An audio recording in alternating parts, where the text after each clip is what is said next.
London. Are you in London right now? That's what I was wondering. Hi. Yeah, hello. Lovely to speak to you. Lovely to speak to you. I have to say, by the way, we are live with you thanks to Jack Daniels. I have my little setup here behind me. So, how are you? All good. Not gonna lie, it's challenging times. There's been highs and lows, but today's a good day. I released my new song today, so I'm very excited. Tell me. That was the first thing I wanted to ask you about. Tell me about your new song. So this is the second release from a new album that's coming later in the year. And it's dancey, it's got attitude. I It's heard it. about, It's so good. yeah, Uh-huh. good. Yeah, it was kind of inspired by a little bit of a toxic relationship, that kind of someone you think they're one thing and then like your world's just like shattered when you realize it was all built on lies. And I think lots of us unfortunately can, yeah, we've been through this. Yeah. So yeah, it's a little bit, it's not a revenge track, but it's quite nice to get that kind of, that anger out there. Totally. And so on a day like today, when you wake up, what are the feelings when you drop a song? Is it like nervous? Is it excitement? What are the feelings on a day like Yeah, today? totally. Always a bit nervous, obviously, because you want everyone to love it as much as you do, but mostly excitement because I've been working on this record now. I mean, it's pretty fresh. I started it last year, just before the Spice tour. And then, the last few months have been lots of writing sessions and recording and getting everything sounding just how I want it, shooting videos. Luckily, before lockdown, we got this one in the bag. Oh, good. So yeah, so to unleash it on the world is really, really fun because you get to a point and you're like, I want everyone to hear it now. Of course, of course. So yeah, how has quarantine been for you? I know, like you said, probably good days and bad days, right? Yeah, but it's been really busy. I was in LA and I was promoting the first single, Who I Am. And yeah, we had all this like really fun promo set up. I had some writing sessions over there too. Then we were on our way to New York after that. And lockdown happened and we just had to get home. So I got home and just thought, what am I going to do? I've got this new record coming out. I want everyone to hear it, but there are much bigger things going on in the world. So we decided to continue with our plan and we just tried to get creative on social media. We've been doing live Q&As, we've been Yes. streaming, doing DJ sets, some performances, and just what I found really interesting about this time, because globally we're experiencing the same thing. Even though we're isolated from each other, I still feel connected and supported, and reaching out to my fans has really helped me in this difficult time. It is, right? Because I mean, Yeah. how often does that happen where literally everybody in the world is going through the Never. exact same thing? Yeah. Never. Right. Yeah.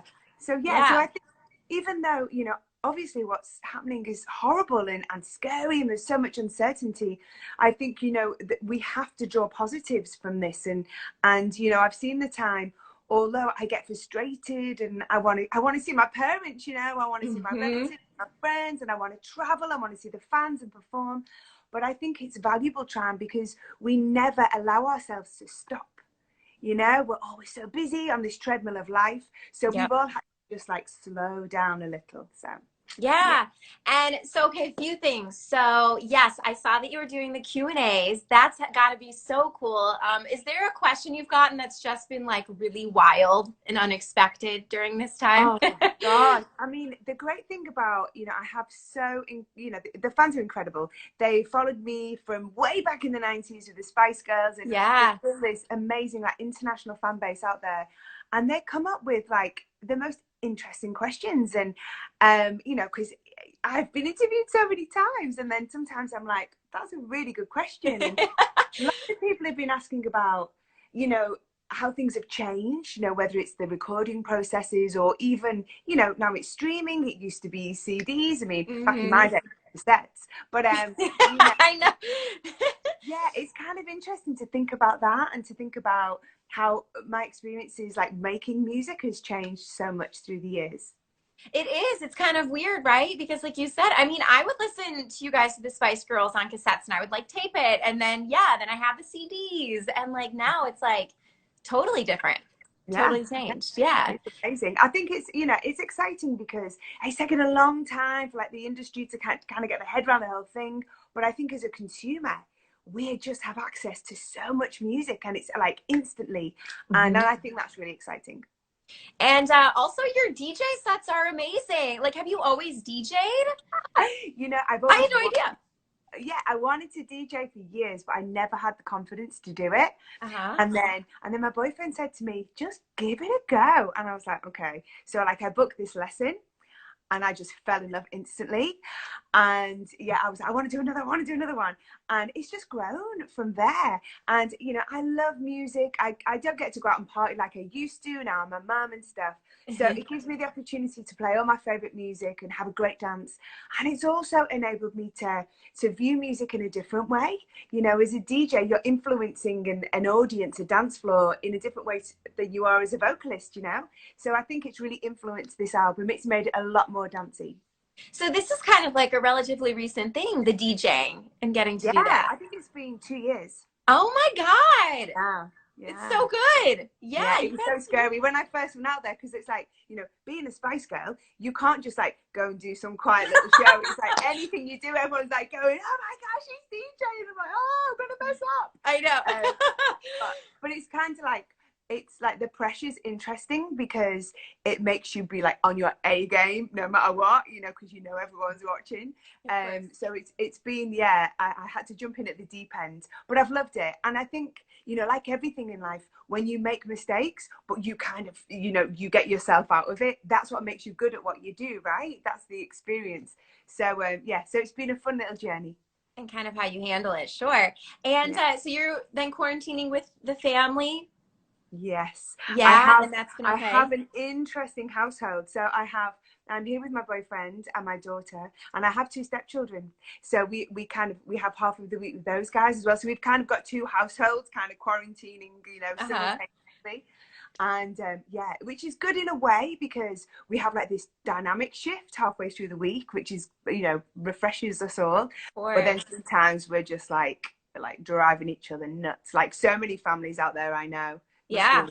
I Yeah. know. And also, so for me, because I'm just sort of like hanging out by myself here. And so then that's like a different thing where it's like anybody can, just anybody. I want to see anybody. So I'm happy to see you today. You know? So, I know. Well, like yeah. sometimes I feel like I felt a bit jealous of people on their own, thinking, good, Yeah, right? feel for some space right now. And then other times I've thought, oh, yeah, it must get lonely too. It Really did. Like lonely.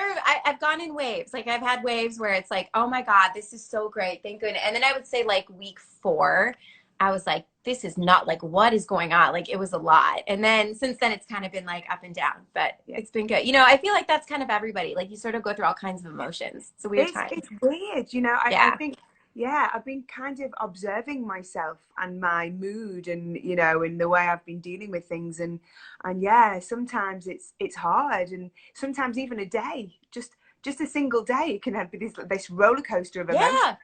So interesting, isn't it? All on the same day. I know. So do you mind? Can we chat about Spice Girls for a second? Because I love them Yes. so much. Like I grew up, if my like, I don't know, 13, 14-year-old self knew one day I'd be talking to you, I'd flip out. So this is so exciting. So first, I mean, when you think back on that time, back to the Spice, I mean, you were so massive. You were like one of the biggest groups in the world. What do you primarily think of? Like, do you just think of like how fun it was? Was it just chaos? Like what sort of comes to mind first? You know, it's all those things, how chaotic it was, how exciting it was, all of the places we went to, you know, as 5 young girls from the UK. You know, we all come from pretty humble backgrounds, really, you know, and Mm-hmm. we were flying on like private jets, and we were staying in 5-star hotels, you know, like we were in Beverly Hills staying at the Four Seasons, and it was just like, what is going on? But I think the memories that I cherish all of my time with the girls, but I think being on stage and just that, you know, the memory of looking out, and we always had so many fans dressing like us. You know, Yeah. you had your babies in the poshes and the sporties, and it was just always so fun to look out and see everybody singing along every word. Is there a story you can think of where just things like you had a moment where you're like, oh my God, this is wild? Like just was there like a fan that did something, or was there a moment that it's like, wow, this is just, we are so big and things are crazy? Can you think of anything? Yeah, you know, we often talk about, we have this big thing in the UK, and our big main shopping street in London is called Oxford Street, and switching on the lights is like a real honor, and it's always a really big star that does it. And the Christmas of '96, so we'd released Wannabe, Say Be There, To Become One was the Christmas single, and we were asked to switch on these lights, and we were so excited, and it was the first time we'd ever been at an event, and we were like the only artists there, you know, we were the only people there that people were coming to see. And we just saw the streets, you know, just people and people coming, like thousands and thousands of people, and I think that's the first time we were like, oh wow, we did it. We actually did it. You know? Right. I think sometimes you blame other people. If you're like, we used to do these like road shows, you know, like you have the radio road shows and stuff, and there'd be lots of like pop groups at the time there. So you kind of always like blame like that boy band to have like all these girls at the front. But then, you know, at the end of the day, lots of people come to see the Spice Girls. So that was amazing to experience that for the first time. Yeah. And do you know what I've always wondered? So, of course, you were Sporty Spice, and then everyone kind of had like their alter egos. How did you guys come up with those? Like, did you sit in a meeting room one day and like, you were like, well, I'm into sports, so I want to be that? Or like, you know, Melby was like, I kind of am out there. Like, how did you guys come up with those?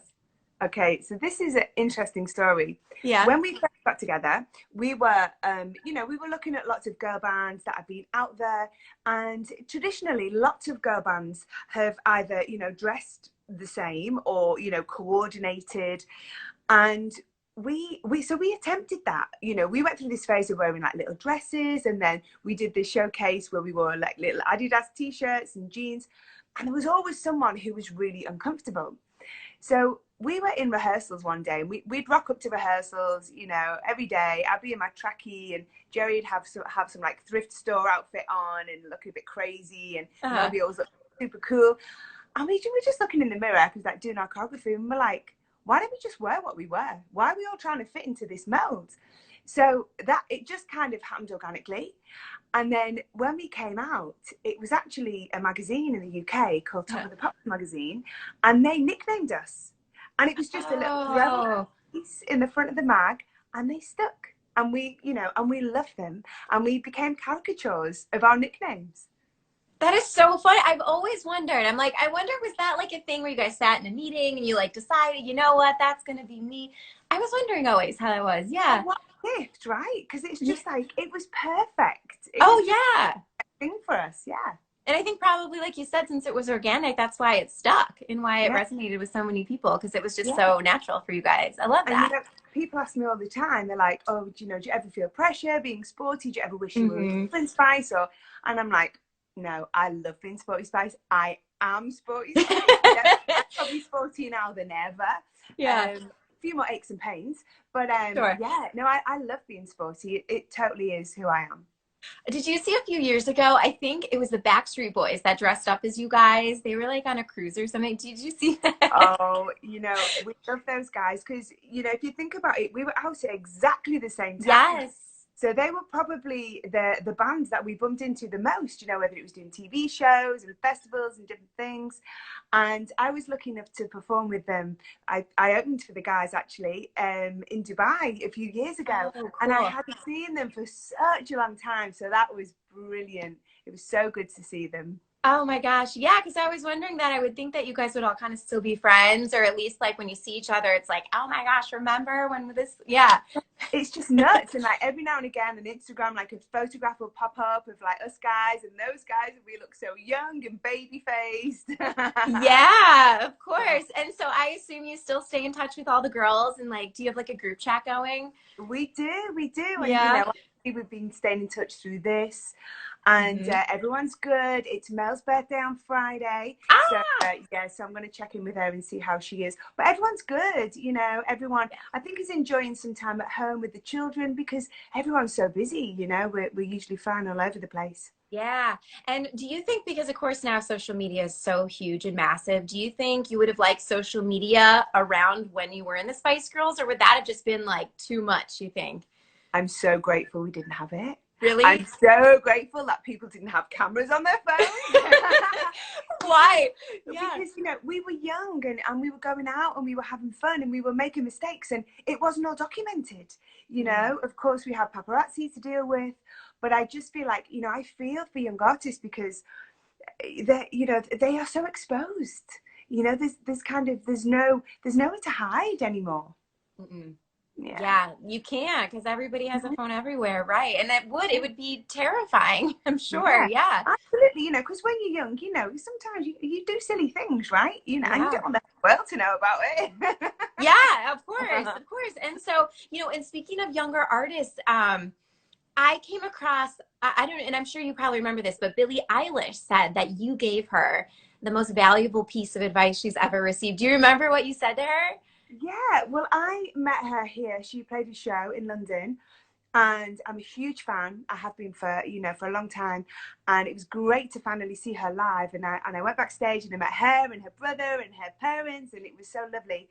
And yeah, I was just talking about how quickly it goes. You know, you kind of you're in the chaos, you know, that we spoke about, and before you know it, it's over, and you're like, what just happened, you know? And I just think, you know, I've been so fortunate. I've been working in music for, gosh, nearly 25 years. And maybe it's like an age thing. I always want to say to younger artists, I want to give them advice, you know. I want them to not make the mistakes that I made. And I think sometimes they must be thinking, oh, shut up, grandma.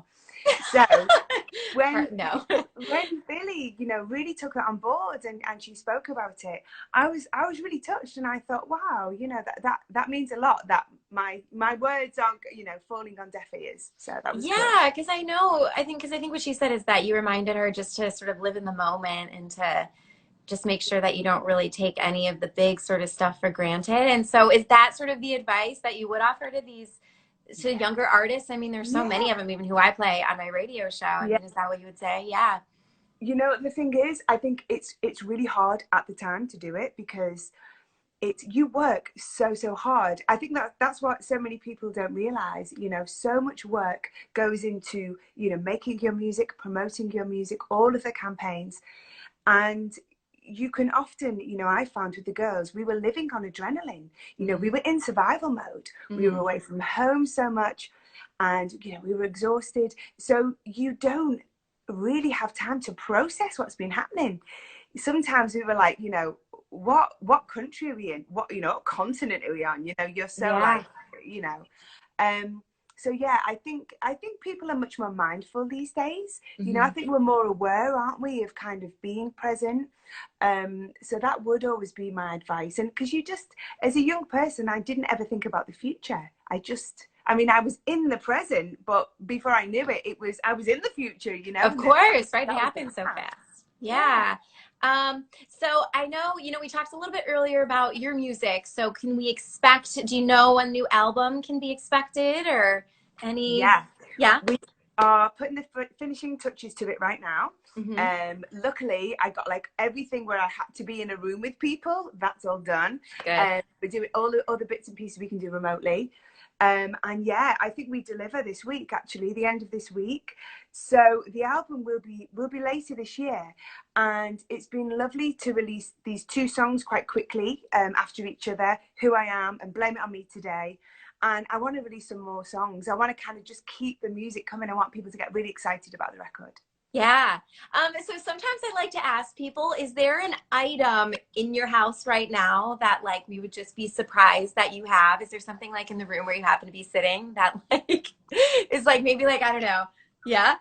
But quite possibly, maybe not, if I know there'll be some fans watching this, but my living room is like at the moment is my studio, my nightclub, it's like my it's everything. It's my gym. I've got my Peloton bike over there. But I built a little set for my Q&As, so I have something. Let me see. I would love to see if you okay. Yeah. Okay, let me see. I love this. So she's getting something. Okay.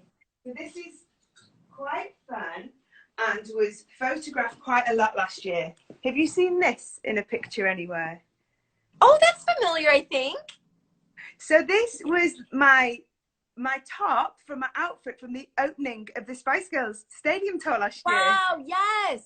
Yes. Oh my gosh, how cool. Yeah, so I have a few costumes because we just wanted to make the backdrop interesting, you know, for people to find all these things. So I just thought that's quite weird to have your costume in your lounge. Isn't it?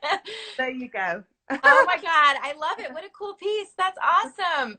So yeah, well, good. Is there anything else? I mean, I know you have so many fans tuning in right now. Is there anything else that we missed or that you want to let them know about? I think it's something that they may not have seen. Let me have a look. Yeah, is there anything else? Keep moving the frame. I feel it's so funny. She wants to make sure. So last year, let me see. Oh, actually, you know what I want to show you? Okay. Oh, I'm kind of breaking the place right now. Oh my gosh, I love this. I can't wait. So this is another item, a costume piece. Now this is, I think you're going to like this. Yeah. So when I finished my tour with the Spice Girls last year, I went on tour with Think the Pink, who is an East London creative collective. And I had 5 gorgeous drag queens traveling with me. And we performed at Prides all over the world. And I think I was like literally on a float in Sao Paulo about 3 days after the last Spice show. I was like, talk about not knowing where you are in the world. Yeah. And I have this incredible stylist, and he made me this one-off piece, and this is a top. Oh, cool. But it's made from sneakers. So you can see there's like Adidas here, and then there's Nike here. Sure, yeah. Up here, somewhere along here, there's a little feeler bit as well. Here's some feeler. So how talented is he? That is so cool. Yeah. So it's completely so cool. Unique, yeah. And then I just thought, because the wow. fans have seen those bits and bobs, so this is something people may not have seen. So we had a wonderful choreographer on the tour. His name's Paul Roberts. He had these, hopefully it doesn't reflect too much from the light. He had these amazing pictures done of us. So this was like, so this was Sporty House. So this was like me in the center here. This was the opening to the show. We each had our houses, and all my dancers were like super sporty and had like costumes. How cool, right? That is so cool. So that's kind of like a little like mock sketch of like what you guys wanted to do. Oh, that's so cool. So cool, yeah. I love that. Yeah. So yeah. Oh my God, thanks for sharing. I love those things. That's awesome. Well, Melanie, it's been so great to talk to you. And I hope that like the rest of your quarantine goes well. Have you been doing like the homeschooling thing or not so much? Yeah. I've been trying. Yeah. Well, here in the UK, our year 6s go back on Monday, 1st of June. And my daughter's in year 6. So, she's 11, so you know I mean it's kind of it's bittersweet because obviously you're nervous for them, but also excited for me. Right, of course. Okay, so you don't really have to it'd be a little bit more normality. We'll be getting up, we'll be getting out, getting to school, you know, so I'm looking forward to kind of feeling like we're getting back to some kind of rhythm and routine. Yeah, absolutely. So Blame It On Me out today. An album we can expect by the end of the year. Yes. Awesome. Melanie, thank you so much. It was so good to talk to you. Well, next time we speak, I hope we're in the same room. Me too. I do too. When you come to Chicago, you will have to stop by Kiss FM. I've not been to Chicago for ages, so I really hope I get there as soon as we're allowed to move around. Oh, we would love that. Yeah. Awesome, Melanie. Good to see you. You too. Bye. Okay. Bye. Take care. See you ya. too.